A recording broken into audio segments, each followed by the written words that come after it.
There were a number of historic victories in this midterm election, including, have you heard this? The first two Muslim women elected to Congress.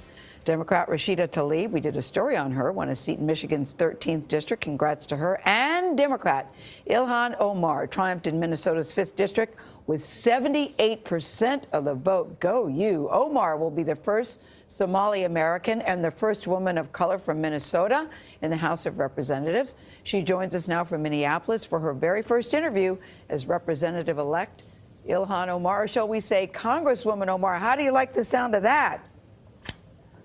Sounds really amazing. How are you? Good morning to you, Gail. I am really good. What message do you hope that your victory sends this morning to the country, other than that you're a bad mamma jamma? What do you want us to get out of this? That it's a beautiful morning. It's a new start. You know, here in Minnesota, it's a cold state, but the people have warm hearts, and we don't just welcome immigrants, but we send them to Washington. So it's a beautiful morning. You are also the first refugee elected to Congress, and I know you've done a lot in your state to help refugees. Is there a message you hope to bring to Washington when you represent your district in Congress? Yeah, you know, it's going to be a really great opportunity for me to represent the values and the interest of people in the 5th. We have a huge community here who is very much invested in making sure that Minnesota and our whole country is a welcoming place for refugees and immigrants. And I hope to bring a unique insight to the lives and the struggles that refugees lead and the kind of opportunities and hope they're looking for once they come here. What is a top legislative priority for you going forward? So here in the 5th, while we were campaigning, we heard all the time how unfortunate it is really in this country for people to have to file for bankruptcy because they get sick.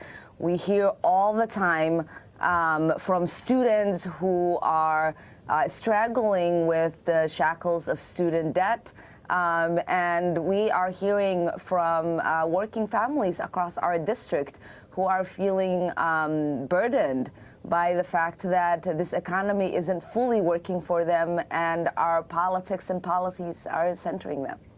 Ilhan, what is your view of President Trump? There's a lot of questions about whether new Democrats coming to Washington are going to be anxious to work with the president, or whether they feel that the way he talked about the caravan or other issues created the conditions to make America different than they would like to see it. What's your view?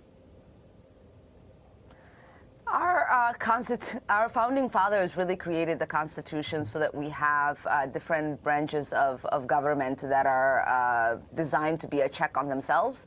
And my hope is that the new Congress is going to serve as a check to the rhetoric of fear and division and destruction, and make sure that we are moving the country in the direction that the people have asked us for, in a direction that is more hopeful, inclusive, and prosperous for all of us. Ilhan, there's never been anybody like you from your district going to Congress. Or in Congress. Yeah. Or in Congress, exactly right.